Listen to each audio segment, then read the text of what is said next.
All right, welcome to We Talking About Sports Fantasy Football Show. It's something we've been talking about doing on Tuesdays if possible, and we got this Tuesday able to do it. Ben, tell us what you saw week two. Well, week two takeaways. If it wasn't the injury bug, I think it was the tight ends blowing up.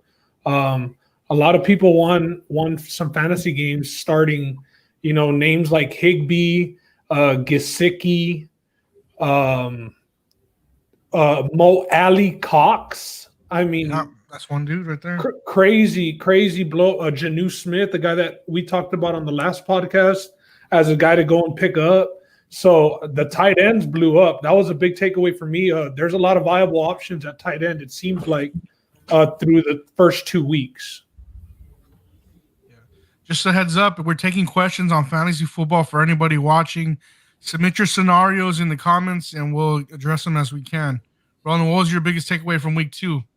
Oh man, it definitely had to be the injuries. I mean, I know Ben brought up a good point with the tight ends, but I mean, it's hard to overlook the big names that went down and the time that they're going to be down. As far as some of the people who are out for the season, as far as the torn ACLs that occurred throughout the league, and then some of the bigger names like Christian McCaffrey, he's going to be out 4 to 5 weeks. And that's, make it or break it time for, a fantasy football season. You get to week 6 or 7 by the time he's thinking about coming back. You could very well find yourself close to, if not out of playoff contention. And then, he's going to take a game or two to get back up to speed. So, that's never a position that you want to find yourself into. Or find yourself in, excuse me. So, yeah, the injuries and the names that they happen to definitely are eyebrow raising. Excuse me, that's the phrase I'm looking for. But yeah, these are injuries to most people's first round picks. It's not like they were a 5th round pick that got hurt. These guys were picking these guys first round and they got hurt. And you'd have to be extremely lucky to avoid the injury bug this week. If you're in a competitive or have a competitive team or something, it'd be very hard to miss the injury bug this week. So there's a lot of guys out there feeling it, I'm sure. So hopefully, there's some waiver wire pickups that can help alleviate some of that pain, which I'm sure there's some names that we're not too accustomed to hearing that we're going to be talking about soon. But, that's fantasy football for you, though. Right, let's get into it. Here we go. Like Roland mentioned, those C-Mac and Barkley got hurt. C-Mac's replacement, I think it's a 6 weeks at most that he's going to be out. Yeah, Mike Davis, he had 8 receptions, 74 yards in the second half alone for 15.5 fantasy points. That's an option you can pick up. Now, with Saquon out, if you for some reason had Daniel Jones on your roster, which you shouldn't have, it's time to release that guy because his production will go down completely without Saquon. And Giants will be moving to running back by committee. That'll be Gallman and Lewis, which are flex players at best. Y'all disagree with me on that? Yeah, I disagree. Yeah, I'm going to disagree too. I'll Ben go though.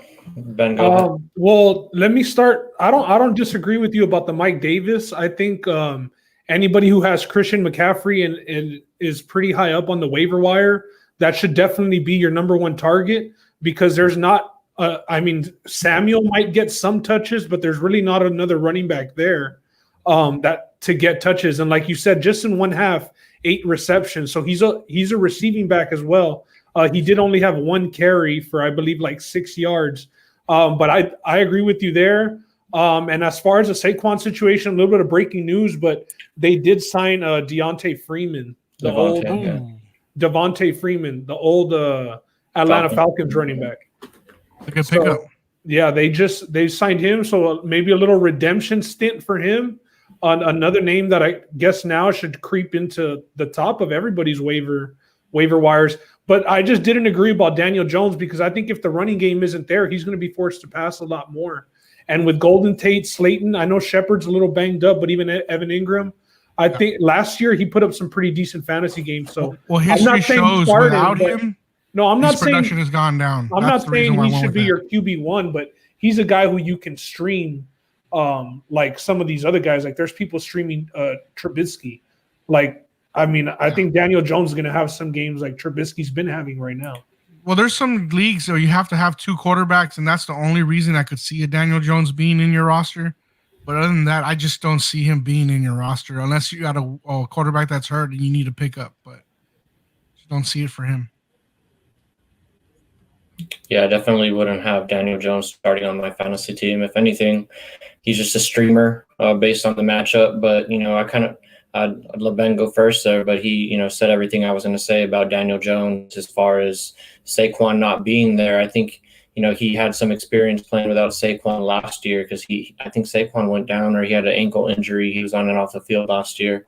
And Daniel Jones, he went for 300, more times than Pat Mahomes last year. So, there's something to be said about that. He chunks it when he's given the opportunity, but you still don't want to be attached to an offense like that. So I definitely agree. His usage is definitely going to go up without Saquon in terms of using the passing game. And, he likes to take chances. But, again, that offense is just so sloppy, hasn't really looked good other than for some periods of time. But he's kind of like that Gardner Minshew. Like, you want him for that garbage time, those garbage time stats. They're at the fourth quarter, they're playing from behind. They got to chunk it to catch up. That's kind of their game script because they play the same game 16 games out of the year, which is usually start from behind and try and make something happen. So, Daniel Jones definitely a playable option, but wouldn't have him as a starter. Like a Mahomes or a Lamar Jackson bye week down the road is maybe where you'll see Daniel Jones get played. Or injury. Hey, we're on the topic of injuries, week 2 recap. So, that could happen also. My suggestion, if you do have Barkley, since you're going to have to make a drop on him, if you have a good wide receiver depth or a tight end, make a trade to replace Barkley. There's some waiver wire pickups that you can do, but it's not as good as something as you can do with a good trade with a receiver or a good tight end. There's plenty of tight ends on the waiver wire that you can pick up as well to help you, because the production for tight ends this week went up, like Ben said earlier. So look into making a trade if possible, not so much in the waiver wire.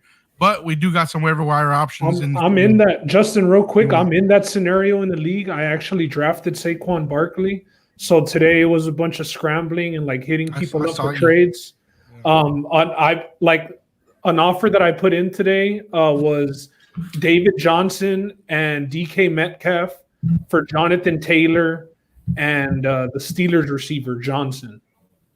What do y'all? I mean, obviously, maybe my sights were set a little bit too high on because of Jonathan Taylor. I know a lot of people are in love with him, and we're going to talk about him. But what do y'all think about that trade? Fair, or I mean, would you all have pulled the trigger? This is a Russ owner too. His quarterback is Russ, so I was kind of like banking on the double points of DK, Russ to DK. It's been a touchdown a game so far, and they're letting Russ throw. So. I mean, that's one of the scenarios that I tried pulling today. I like that trade. I do. I like DK Metcalf right now. You said straight up DK for Jonathan Taylor? No, I was giving up DK and David Johnson for Jonathan Taylor and the Steelers' second receiver, not Juju, the other dude. Johnson, he had a big week this week. He scored a TD. I like it because David Johnson should be getting his runs back now that he's done facing the Ravens. He does got the Steelers left, and then he should be able to get the run easier going after that, but it's definitely not a good matchup this week for David Johnson. But, I mean, I thought it was a pretty fair trade. David Johnson's a running back 2, DK Metcalf playing like a wide receiver 1, wide receiver 2 at, least. And, I mean, I was trying to get Jonathan Taylor, but like I said, a lot of people are very excited about him. Yeah, we got a few questions already. We're going to answer the questions in about 10 minutes, so we'll get to y'all's questions a little bit. All right, top running backs off the waiver wire. This is just a suggestion. You got Mike Davis, Joshua Quelly, Darrell Henderson Jr., Wayne Gallman, Deion Lewis, and Jerick McKinnon. Who's your favorite guy on the Who's your favorite guy on that waiver wire? Priority 1. Priority number 1, I mean, I hate saying it, but it depends on, your situation, who you have. Obviously, Christian McCaffrey owner, I mean, you're going to want to go after Mike Davis, or if you're hurting at running back, you need a waiver wire pickup, I'd go for Mike Davis. I think he was saying he was going to go for Mike Davis, an injury, but other than that, I'd like Joshua Kelly. I think he's probably owned in most leagues by now. But other than Mike Davis, the other guy I'd be looking to nab is probably Jerick McKinnon. And if you're in a PPR league, I know he's number 6 on that list. I don't know if that was by preference or just at any random order, but I'd go Jerick Random McKinnon. order. Okay, random order. Yeah, I'd just go Jerick McKinnon because one, Mostert, he has a sprained MCL, so I don't know how long he's going to be out. It's maybe like looking at 3 weeks. Maybe I'm thinking. I don't know. It depends on the severity of his injury. And then you also have Tevin Coleman, who I was reading is going to be out for a foreseeable amount of time. So Jerick McKinnon, I think in PPR leagues, even if he's not in a PPR league, I think for these next 3 to 4 weeks, he's going to be on the cusp of like a flex running back 2. And if you have him in a PPR league, I think even when Mostert comes back, him being running back 2, or I think it's going to be 1 and 1A in that offense with McKinnon and Mostert. And so if he's healthy, you're going to want to have a San Francisco running back. I mean, Shanahan knows what he's doing. I mean, before Mostert got hurt, he took like an 80-yarder. And then when he did get hurt, McKinnon came in, and I think he provided some pretty good production for them. And he's a good pass catcher. So that's the name that I'm attracted to the most out of those guys, not named Mike Davis. I think like in our podcast league, I have Christian McCaffrey. So I mean, you know who I'm trying to get, but McKinnon, the reason I don't like him is he's coming off back-to-back seasons with knee injuries, and I just don't expect him to be the horse. They have that guy Wilson there that scored a couple of touchdowns last year in some stupid situations, like random game.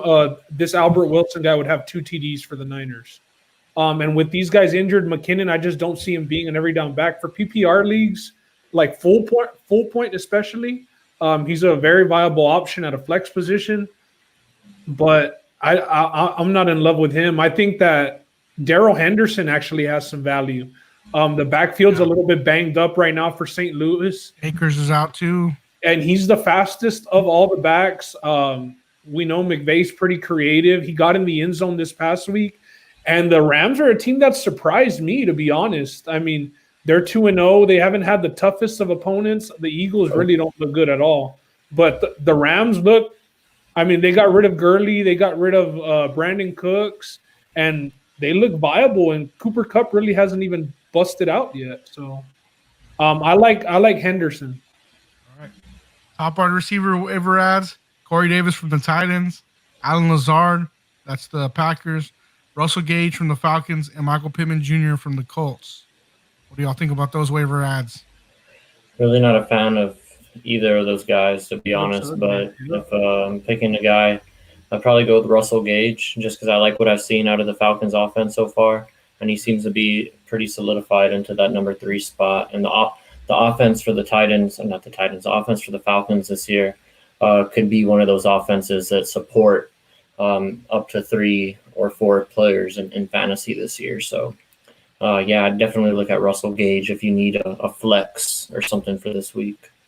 It's not the prettiest group, like Roland said. But I'd go with Corey Davis just because I've been telling everybody to fade the Vikings secondary, and the Titans play the Vikings this week.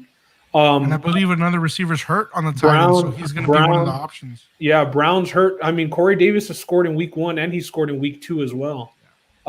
So he's going to be the one. But I mean, as soon as Brown comes back, right now it's going to be all Davis and Jonnu Smith. And believe it or not, Derrick Henry hasn't scored a touchdown yet in either of these 2 games. So you got to think that Tannehill will, come back down to earth a bit, and Derrick Henry will be getting some of those scores for the Titans. But I would go with Corey Davis against the Vikings secondary. Yeah, Corey Davis playing for a little bit of respect. He's one of those top 5 picks that didn't have his 4th round or his 5th-year option picked up by his team. He was picked number 3 or number 4 in that draft a couple years ago with Fournette, and you already saw what happened to Fournette. But, yeah, he didn't have his 5th-year option picked up, so he's a free agent after this year. Playing for a bit of respect. But, yeah, I don't like that offense as far as receivers. Like I was saying, the Falcons offense can support a lot of different weapons this year, I think, just because of the type of offense that they play. Like Matt Ryan's going to average over 35 attempts a game, I'm pretty sure, this year. I mean, just the way that it's going to work. Their defense exactly. So they're going to be a shootout. And the Titans, they like to run the ball. I think Jonnu Smith, as Ben was talking about earlier, and as we talked about in the podcast last week, is going to end up becoming a stud, I think, in fantasy. So, I definitely like Corey Davis, though, too, just because of the injury right now. And he's playing for a bit of respect right now, too. So he's off to a good start. And interestingly enough, Gage also should have had a passing touchdown. I don't know. I mean, I'm sure you all saw Julio drop it. Yeah, Not that they're going to be running that every game, but just knowing that, I mean, if they line up in that Wildcat, it's going to be him back there. So a little bit more opportunity. Yeah. All right. Talking Gronk. And if you drafted Gronk, I know most of the people didn't draft Gronk in the top 3 rounds, but if you still got him, like Ben did. I dropped his ass last week. Yeah. There's some waiver wire ads. Jonnu Smith, if he's still in your league, you should have had him last week. I doubt he's going to still be on that waiver, but if he's still there, that's a must. Dalton Schultz production moved up this week. Mo Alley Cox and Jordan Reed, if they're still up, you need to get them. Tight end production this week was heavy, and I think that's going to be a continuing theme in the NFL for week 3. What do you think, guys? I like all those names. I don't know if Jonnu Smith is available in most leagues. I know somebody started Jordan Reed in my league this past week, so I imagine he's been picked up because of the Kittle injury. But I think Dalton Schultz and Mo Alley Cox, if they're not picked up yet in your league, I think they have some potential. We've seen with Phillip Rivers in his past couple of years, it's either he loves to check down or he loves his tight end. I mean, Antonio Gates, Hunter Henry. I mean, he gave Antonio Gates a couple extra years of his career just because he loved chunking it to him so much, even after Antonio had lost a step. But I think Mo Alley Cox and Dalton Schultz, just because the Cowboys offense, I think, is another one of those offenses that can support a lot of potential different players. And as long as Dalton Schultz can continue making the big play or, just not have too many drops, I think he's a viable option too. But I think out of all those guys, I'd probably go Mo Alley Cox before I go Dalton Schultz. Nice. Yeah, the problem with Cox is that as soon as Doyle comes back, you got to think Doyle's going to be the starter, and Cox goes back to seeing less snaps. Same thing with Jordan Reed. As soon as Kittle comes back, maybe they'll use Jordan Reed just because right now the 49ers don't have anybody to throw to. So any viable option. But Dalton Schultz, like Roland said, I mean, that Cowboys offense, they had pretty big expectations for the tight end that we spoke a little bit about last week that got hurt. And Schultz, now the Cowboys were playing from behind the whole game, so that's not going to be the game script all the time. But there's a lot of people to feed in the Cowboys offense. A guy that I personally like, and I think that he's on a lot of waiver wires, is Gesicki from the Dolphins. The Dolphins don't have too many targets, and if you saw his highlights this week, he made some pretty athletic catches. He had 130 receiving yards and a TD. He was targeted 11 times for 8 receptions. The Dolphins are going to be playing from behind, and I mean, this dude can catch it and go after the catch. So he's an option that I really like, Gesicki. All right, let's move on. On the bubble for your running back 1 option. Guys, did Leonard Fournette do enough to take over the lead role? McCoy was still getting passing downs, or do you think he's still a flex player or a running back 2 option? What do y'all think on Fournette? I hope Fournette busts out. I just traded for him today. Yesterday I said Ronald Jones was going to be the sleeper, and he scored an early touchdown, was looking good. He had 10 fantasy points in the first quarter, and then he fumbled the snap between him and Brady, and the rest of the game it was all Fournette. Fournette, I believe, had 2 touchdowns.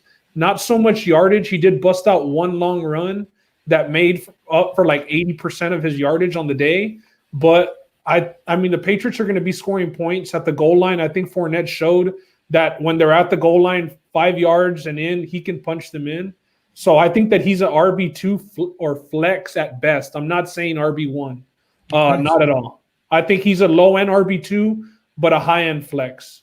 All right, so no RB1 there from Ben. What about you, Roland? RB1 or no?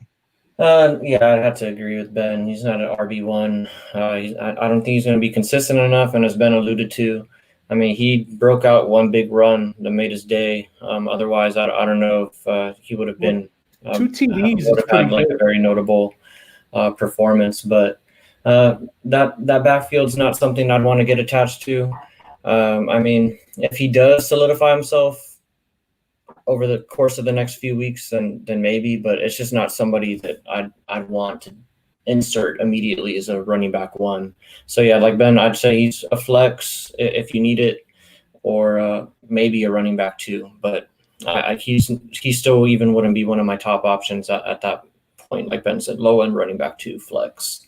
I was a McCaffrey owner, and I'm not at the beginning of the waiver wire. I'm at the end of the waiver wire, so I had to get. I have Carson. I'm bumping him up to RB1. Been playing like an RB1, but I might have to plug in Leonard Fournette at RB2. I traded a Terry McLaurin for him. I had some wide receiver depth, so that's what I traded. On the bubble too, Miles Sanders, week 2, 23 touches, was handed 4 of the 5 red zone rushes, and he was 7 passing targets as well. Is he your running back one, or is he not your running back one? He's a lot closer to a running back one than Leonard Fournette, in my opinion. He's going to have the touches. He's dangerous coming out of the backfield as a receiver. He might arguably be they've improved their receiving core, but he is a viable option at receiver. They lined him up as a 5th or 4th receiver multiple times during that game against the Rams, and I think the Eagles are going to be playing from behind a lot, and he's a good viable receiving option. So I think you're going to see him catch at least 4 to 5 catches a game. So if he's a PPR running back for you, I'd say he's right at cusp of being a running back one, because you also have to take into consideration running back one is only the top 10 or 12 running backs, depending on the league that you're in. So a couple of running backs in that top 10 went down. So he could be a top running back one right now. So you know what? I will say he is borderline running back one, and I would be inclined to say that he is going to finish the year as a running back one. Yeah, I say he's a solid RB2. I'm not going to say he's an RB1. He's definitely very high end RB2, about as good as it gets for an RB2, like Roland said, on the cusp. But his schedule doesn't look that good these upcoming weeks, so that might discourage. It was a guy that I also looked at trading for. He's got the Niners, the Steelers, and the Ravens. So that's a pretty tough 3-game stretch. We know the Niners have been going through some injuries, but still a defense that's pretty good. And the Steelers and Ravens defenses have looked pretty damn good throughout the first 2 weeks as well. So I'm going to say very high-end RB2. All right, moving on. On the bubble 3, Darrell Henderson from the Rams, 14 touches for 121 yards and a touchdown in week 2. Malcolm Brown, like we said, broken pinky. He's out. Henderson will make the move this week to the starter. What do you think for RB1 as far as Henderson goes? Brown has been confirmed out. Catch too. Brown has been confirmed out. Broken pinky, just had surgery today. He's probably going to be out, or at least doubtful. Yeah, I don't know if he might be able to play, but if he can even secure the ball, he had surgery on his pinky, so there's going to have to be some sort of support there. I think Henderson flex, like emergency flex. I wouldn't commit to them either. That backfield, like it's kind of musical chairs. We know Cam Akers is out too. He's hurt too. So yeah, Henderson should be primary. They have shown that they can run the ball though. Both weeks they've been willing to hand the ball off. He's going to be their first option. I'm going to say he's a flex option. Malcolm Brown's going to play on Sunday, though. They're just going to put a splint. Yeah, I mean, it's just a pinky. He's going to be okay.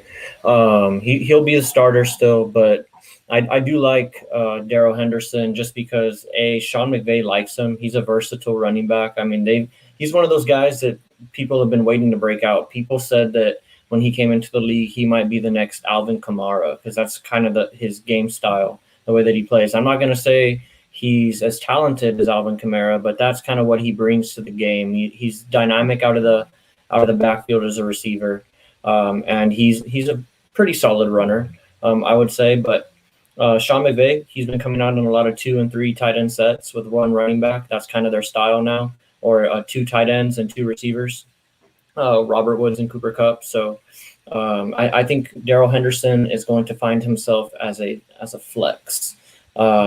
Especially with Cam Akers out. He does have some damage to his ribs. He took a pretty nasty shot against the Eagles this past week, so I think he might be out. No, he's going to be day-to-day, but I think Darrell Henderson has the go-ahead over Cam Akers if Darrell Henderson is A, healthy, and B, playing up to his potential. Because they used high draft capital for him. So What I think he was a second or a third round pick for them. I think McVay imagines like their version of Darren Sproles with him. Like the Rams version of Darren Sproles, the way the Eagles used to use Darren Sproles, the Saints use Darren Sproles. Because he has burners. I mean, he could go. He was Explosive. The point being is Sean McVay likes Darrell Henderson, so I think the opportunity is going to be there for him. Yeah. Week 2 chumps who have better days ahead of them. Tom Brady, he had 23 passes for 217 yards, 1 touchdown, and 1 interception for a total of 9 fantasy points. This could have been alleviated if McCoy doesn't drop that wide open touchdown and that swing pass to Fournette doesn't fall down at the 1. Michael Gallup, he had 2 receptions for 58 yards and 8 fantasy points. The Cowboys kind of have a softer schedule coming up. I think that's going to help Gallup get going. T.Y. Hilton, 3 receptions for 28 yards and 6 fantasy points. Harris Campbell just got hurt. Production should move up for T.Y. Julio Jones, 2 receptions, 24 yards, 4 fantasy points for 4 total targets. One of those targets was for a touchdown from Gage to Julio. And Julio dropped, which Julio doesn't drop a lot, but he did.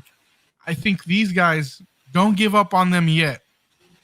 What do y'all think? Y'all giving up on any of these guys? You definitely got to be Tom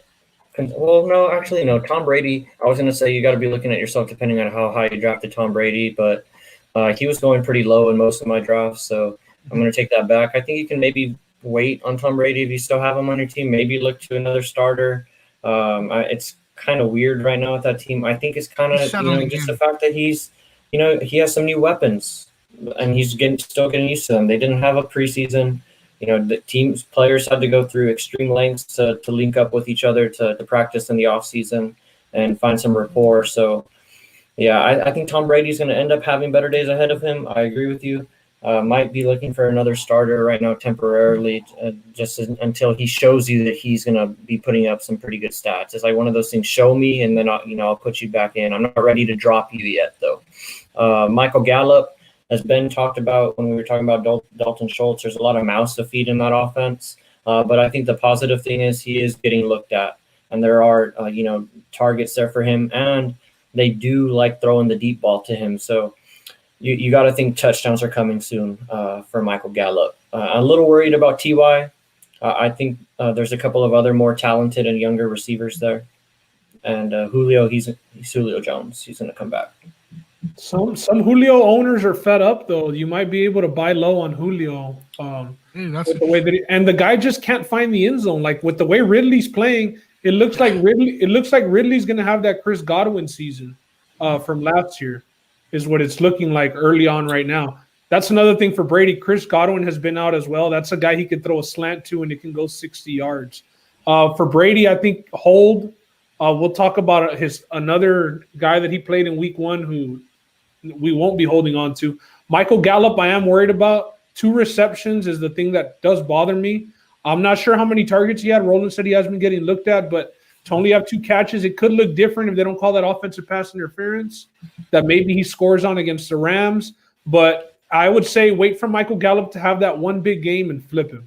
It's not somebody who I want to ride the roller coaster with all season, because there's going to be some games where you don't start him and you're going to be pissed, and games where you start him and he's going to shit the bed. T.Y. I was just out before the draft. Gallup has been targeted 5 times a game, but I think the positive thing is he's been in on over 90% of the snaps on both games. So he's getting the play time. He's obviously their number 2 receiver. I just think it's just a matter of him, Is he though? Is CD not the number 2, man? Well, CD's coming out of this time. CD's looked good in this last game. He played big. It's just with the game, like with the game, how the way the game played out for the Cowboys, like for Michael Gallup to have those type of stats, and the Cowboys were pretty much throwing all game trying to come back. It's worrisome. It's worrisome. I'm not out on him, but I'm saying wait for him to blow up and trade him. Yeah, and I think that he's going to end up being – I think a lot of people had expectations of Michael Gallup potentially being a wide receiver 2 this year in fantasy, But I think he's just going to end up being a wide receiver in 3 or flex play for most of the year, depending on PPR, just because it's a common theme. They're strong offenses, but there's a lot of mouths to feed, and Amari Cooper, more times than not, is going to get his fair share of catches. CeeDee Lamb is emerging, and you hand the ball off to Zeke 25 times a game and throw it to him 5 or 6 times. So, there's a lot of mouths to feed for the Cowboys, but the good thing is it's an explosive offense, and they're going to be scoring touchdowns. All right. Yeah. Week 2 chumps to drop. AJ Green, 3 receptions for 29 yards, but he was targeted 13 times. 6 fantasy points total. Will Fuller, 0 receptions, 1 carry for 0 yards, and 0 fantasy points. And Ben, you said he might be hurt? Yeah, he has a hamstring injury. I'm out on Will Fuller. I had him in one league as a flex option. Of course, had to start him this week with the injury to Michael Thomas. And he ends up shitting the bed. But I'm out on Will Fuller. AJ Green, though, has looked like a chump, but he had a touchdown called back in week 1, and he dropped the TD last week. 13 targets. You just don't want to drop that. That's a lot of looks. Joe Burrow has looked promising. He looks like he's competent, and he'll be able – as long as AJ Green catches the damn ball, he can put up decent numbers, and he's healthy for now. So I'm waiting on AJ Green. Another guy, though, that if he has 1 or 2 good games, you could look at packaging him with something else to sweeten up a deal down the line. So I'm just trying to get this straight. So you said you're dropping Will Fuller if he's on your team? Yeah. Hamstring injury, Will Fuller, that shit lingers all season. Like, you don't want to do that. I probably wouldn't drop him because I don't think you spent too much draft capital on him. At least I'm just speaking from experience. I got him pretty cheap, and if you can afford to keep him on your team, if they put him on the IR, and you have an IR spot, no. If they do, the injury report hasn't come out yet for this week, but it's a hamstring, and that's like. I'm just saying if it's nothing serious, if it's where he's just out a week or something, everything is serious. Able to get back. I know he has suffered from a lot of season-ending injuries, but look, for the fact of the matter is he shouldn't be your wide receiver 1 or 2 to begin with. Oh no, flex. So he's a flex play at best, interchangeable. He's not even like your solid flex play. So agreed. If you have the ability to keep him on the bench, I mean, I'm not dropping Will Fuller because when he's healthy and he's there, he's the number 1 mouth to feed on that receiving corps, and it showed game 1 against the Chiefs. I mean, he's the most talented guy on that receiving corps. He's gonna have some big games down the line if he's healthy. I mean, the only thing that is gonna knock you out is a season-ending injury with this guy. If you play him when he's healthy and he's good to go, the hamstring is what kept him out of the playoff game, bro. Like, he's done, bro. He's done. As a Texas fan, it's a hamstring. Games this season. Done. He's a speedster. He's a speedster, and he has a hamstring problem. He's done. And I'm a Texans fan. I wish he wasn't. He's done. But that doesn't mean you're right. It's just an opinion. No, it doesn't. But it's just been the story of the past 4 years. I would probably keep also for the 13 targets. I mean, he had Joe Burrow just completely overthrow him on one play, I think, on that Thursday night game. So that's another play that they kind of missed out on. And Joe Burrow is looking for him consistently. And, I mean, for good reason, he's getting open. So they just need to connect. AJ Green, I still think, has 1 or 2, maybe 3 more productive years in him just because of the physical freak that he is. And he's another guy that gets injured a lot. I mean, he's always down with lower leg or lower extremity injuries. So, I mean, he's another guy that can get hurt. He's kind of why he finds himself in the position that he is now, because he was barely getting up to speed coming up to the season. So both guys have injury concerns. Both guys probably aren't guys that you want to be relying on to be in your starting lineup, but I'm keeping both guys on my team. All right. Because they both got big games ahead of them this year. Talking about some workhorses here, some rookie workhorses. These are players that should be already on your teams. Look for them to be at running back 1 if possible. Jonathan Taylor, 43 touches through 2 weeks, 8 passing targets, 199 yards from scrimmage, 1 total touchdown through 2 weeks of NFL, averaging 17 points in fantasy right now. Clyde Edwards-Helaire, 41 touches, 10 passing targets, and 208 yards from scrimmage, and 1 total touchdown, averaging 16 points in fantasy right now. I like those guys. Definitely should be on your roster. I like both guys. Yeah, both guys are good. And if you play in keeper leagues and you got Jonathan Taylor in that 5th and 6th round, that's definitely going to be a diamond in the rough for next year, because next year he might be going end of the 1st, early 2nd round. I like him over Miles Sanders. Put it to you that way. I like Taylor over Miles Sanders. All right, let's get to those questions. Let's start with Josh. He said, should I start Chark over Julio? No. All right, Josh, that's a no for that. Chark had an injury. He didn't even practice on Monday. He's on some of my teams, and he hasn't been very good. But Julio just had a dud of a game. I would expect him to respond, and you don't want to bench Julio. Julio getting up slow last week. Yeah, but Julio's body, he takes care of himself. You don't want to bench him. You drafted him in the 2nd round for a reason. All right, McKinnon or Freeman? I'm going Freeman. I'm going McKinnon. Yeah, I'd rather be with San Francisco and Shanahan over Freeman with the Giants. It's just a shit show of an offense. It is a shit show, but so yeah, give me McKinnon. All right, Mondo says I have a trade I'm trying to propose for DK Metcalf. My original proposal was Burrow, John Brown, and Cohen for DK, but the guy countered with wanting Matt Ryan instead of Burrow, and he mentioned he likes Brown as well. So do I recounter with Matt Ryan and John Brown for DK, or am I giving away too much? I would do that trade. I would do that trade also. I think that you can find some quarterbacks, and Joe Burrow has been – I mean, he had 28 fantasy points this past week. That's Gardner Minshew, baby, 23 points. Gardner Minshew is another guy you can get off the wire as well.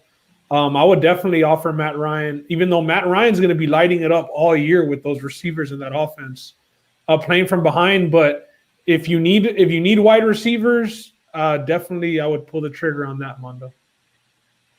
Gabe says all receivers on the Falcons look like they're going for 1,000 yards.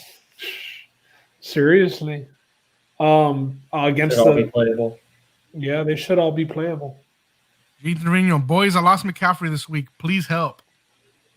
Hey, Mike Davis. Mike Davis, if you can get him on the waiver wire. If not, John Kelly might be a guy. John Kelly had like 19 or 18 touches this past week, but they were up against the Chiefs and they were trying to kill the clock. Probably didn't expect that to be the game script, but no, John Kelly.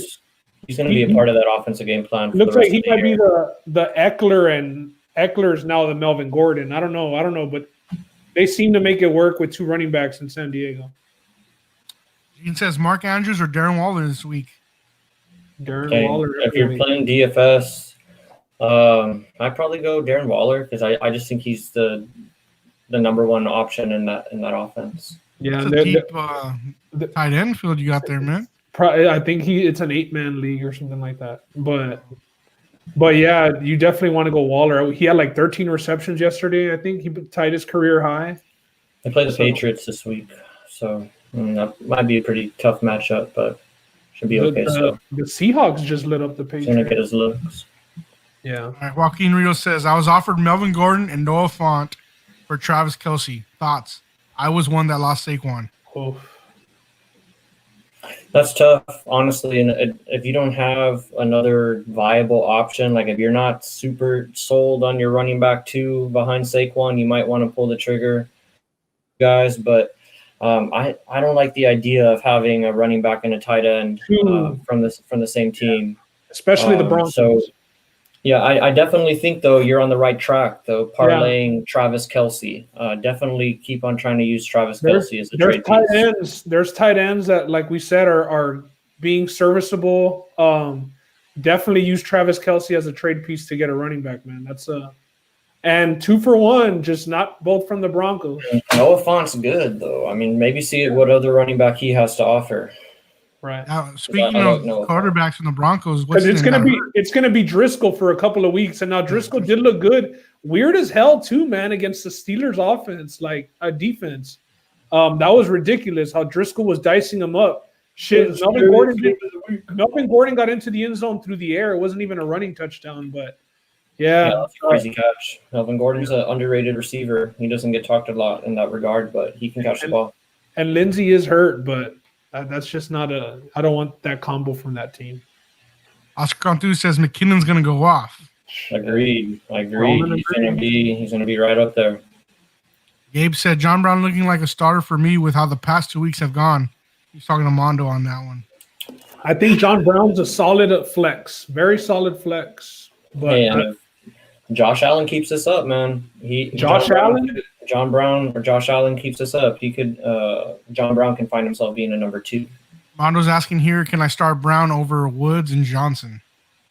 can I start him? What Woods and what Johnson? Robert Woods, no. David Johnson in the flex. Or I think you might be talking about the Johnson for the Steelers. The Deontay Johnson? Probably not. Yeah. Dean says Gronk has been terrible, but do you think it has to do with Brady settling into the offense? Took Fournette till week 2 to get good. Gronk's done. Gronk's done. Yeah, I agree. I think Gronk's best days are behind him. He doesn't look right running out there. It looks like he's lost a couple steps. So OJ Howard looks pretty good. There's too many. Yeah, there's too many tight ends to beat. It's a touchdown or bust for Gronk, and he's going to get like 4 looks a game. I do think Tom Brady's still getting used to that offense. I think he's going to have some pretty decent fantasy games coming up. D. Luiso says, you think CMC's coming back before 4 weeks? Hope. I mean, not before 4 weeks. Minimum, he'll be back at the 4th week. I don't think that's not a player that they're gonna. That's a first-year coach. He doesn't want to, ruin CMC. Yeah, they don't want to drag him back out there just because, and then he re-injures it. I think that they'll take their time. Alex Rodriguez says Swift versus Henderson. Henderson, no doubt. That's tough. I think that's more of a toss-up to me, honestly. Who does Detroit play? Well, it's not. I don't really think it matters about who they play. To me, I'm just talking about like throughout like the rest of the season. I think is he talking about this week or throughout the rest? My bad. You're right. Yeah. You're right. I do like Swift throughout the rest of the season. I do think that's a guy that you can see. And that's why it's a toss-up because just like Henderson, you can tell that the Lions are trying to get Swift incorporated into the game plan. He's obviously their pass-catching back. He had 5 catches this past week. He dropped the game winner against the Bears, which I'm kind of glad he did because I think I had some action on the Bears in that game. But Swift I think is gonna be a pretty good candidate for you coming up. But Alex, are you talking about this week or for the season? Because this week I think Henderson. Oh, just this week. Okay. I think you probably ride Swift and him being hot right now and go Swift. Not Swift, Mike. Excuse me, Henderson. My bad. Gene's starting Taylor this week, and he's asking Mostert, is he playing or not? Reading he's questionable, but other reports that he's out. He's out this week. He's doubtful from what I've seen. I think he misses like at least 2 games. Hopefully, he's good to go the rest of the year. He's always injured, though, man. He's always. Gabe said y'all saw his performance in the last 2 quarters of the game or not? Are you talking about Henderson, Gabe? I think that's what you're referring to. Henderson looked good. The Rams are good. Gene says, thanks for the input, guys. Hey, Gene, that's what we're here for, man. Hey, Josh Allen, he had thrown for the first time for 300 yards week 1. This past week, he threw for 300. He threw for 400. He's 700 yards, no interception. The Dolphins and the Jets. Yeah, for sure. But Joaquin says he's got Fournette on the bench, and he's also got Mixon. With Melvin Gordon. I think still look elsewhere, but I mean, you're not terrible off trying to pick up somebody on the waiver wire. It's a good offer. It's just that they weren't both on the same team. Gabe was talking about Brady. He said the last 2 quarters of the game. I didn't. No. Trash. He's been throwing. That's funny. Oh man. Hey, you want to go over the scores for the fantasy football league that we have for the podcast? Let's go ahead. And if any other questions want to come in, submit your questions now. If not, we'll be done here soon. Yeah. So I played Big John this week. We were both 0-1. I ended up winning 123-96. McCaffrey 22 points before getting injured, so that was pretty nice.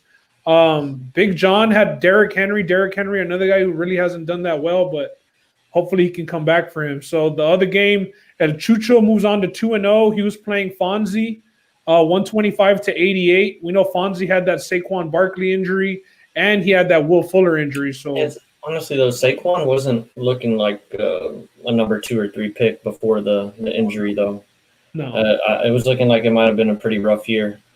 I said I messed up not taking Zeke or Kamara, of course, in hindsight, but I was like so sure that it was Barkley, and I didn't even consider the other guys. You know, it was bad.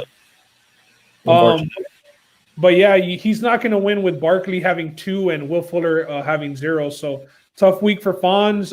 Wrexham moves on to 2-0. We had India, cleats and cleavage, go down 103 to Justin, 129. Justin goes to 1-1. India goes to 1-1. Justin probably Justin probably the only fantasy football manager I know that survived the Aaron Jones onslaught, bro. Not many people won games playing against Aaron Jones. Congratulations, Justin.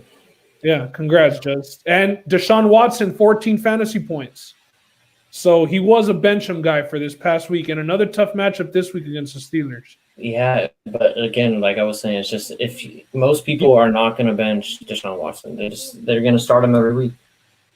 But you got to play the matchups, Roland. It's not all based on where you can. If you can. If you can start a bench over him. Yeah, but like I was saying, he's still good enough on a bad matchup to score 25 points. It just he didn't wasn't happen this this week. Yeah. Talk about that other game we had. Roland and Ron.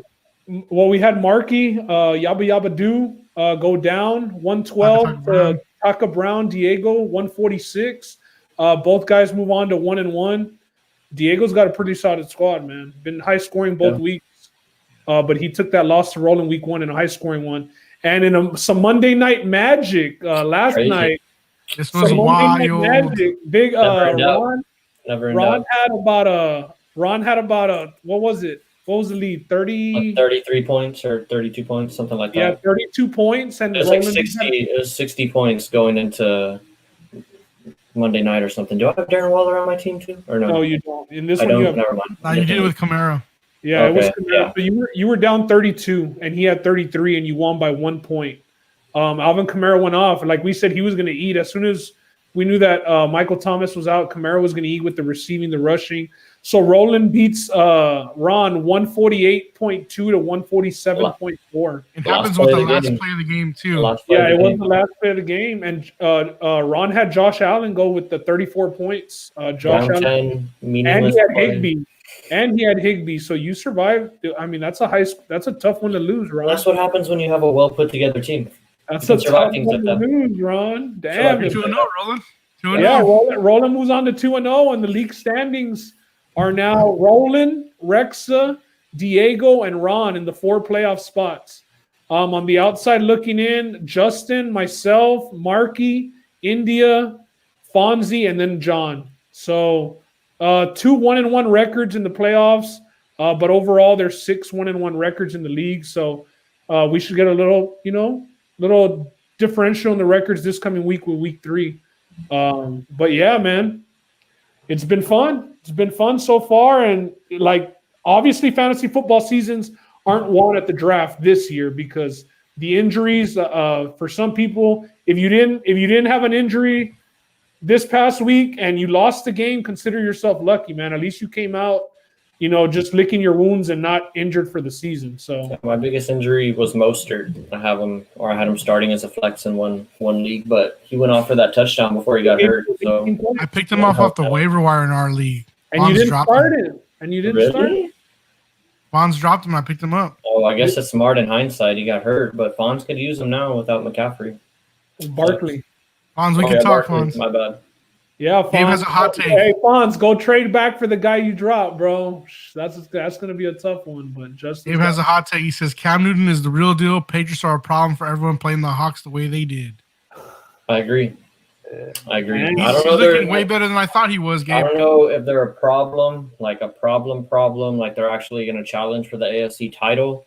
But I do think they're going to give the Bills a run for their money, if not win the AFC East. I know a lot of people were ready to say that the Bills were the favorites, that they were the ones that were going to take the AFC East. But the Patriots, man, they still got. I think I said this was their last stand. I was a little dramatic, but I think this. Cam Newton is playing with a chip on his shoulder this year. He's healthy. He looks good throwing the ball. This is the same receiving cast that Tom Brady had last year, and they look pretty good. I think they look better than they did last year with Tom Brady at quarterback. Oh yeah. So Dave's Oh, into well, the okay, well, Patriots hey, right now. Hey, if they that were was that, my take. Gabe, if they were a problem, they would have beat Yeah. the Seahawks. They're just a And problem. their defense, I agree. They're They're a problem scheme, for the AFC. they're going to East, scheme for every sure. week. They still have Bill Belichick on their side. Josh McDaniels is proving himself as one of the best offensive minds in football. Because I mean, they've just proven to be one of those teams that, and I like to say it, that they don't try and fit players into their scheme. They fit their scheme to their personnel, and they make it work. And they try and find a way to make who they have effective based on their skills. Like they don't try and force a round circle into a square piece or whatever. Complete 360 on their offense from the last decade of Tom Brady, bro. And it doesn't look bad. Like without preseason games, it doesn't look bad. And it says a lot to Cam too, man. Comeback player of the year. Comeback player of the year, yeah. If the NFL has that award, for damn sure, it's looking like it. I'm surprised he didn't get in. More often than not, that's automatic. They said that's the first time that he's ever been stopped for negative yardage on a quarterback dive. Crazy. That's the first time that he's ever been stopped for negative Bobby Wagner yardage. blew up that play, man. Yeah. Seahawks won because coach didn't wear his mask. Old coach. Hey, they're gonna. Hey, last night they 100K, and then the teams are getting fined 250K. They've given out a total of like 1.5 million in fines or something like that, or They're serious about that 1.15. mask, man. Yeah, no, they are. They gotta be. Notre Dame this week, game canceled. 4 players positive, Rona. Wow. So that goes. All right, guys. So what's on the slate for tonight besides NBA playoffs? I'm about to do I think there's some baseball, but yeah, I'm just gonna watch the playoffs, see the Lakers go up 3-0 probably. I think the Nuggets have some fight, but man, that buzzer beater's got to be deflating. Cool. Got to be You said deflating. Kobe on the end of it too, so got that Kobe Yeah, magic in there. props to AD, man. Props to AD. There's a lot of people who were calling for his superstar card after he had a bad game or two to start off the playoffs. Looking pretty much like a superstar to me right now. So yeah, AD's that guy, best player on the team right now. Carrying LeBron. NFL gonna have enough money to start 2 new teams at the end of the season with those fines. That's funny. Maybe they'll finally give San Antonio a squad. All right, guys. Well, good luck to all the fantasy players out there. Thanks for joining in and On the asking waiver wire questions. tonight, man. Get on those waiver wires, And if you want, go to the We Talking About Sports Twitter or Facebook and submit any fantasy questions, and one of us will get to it as soon as possible. Dope. All right. Laters.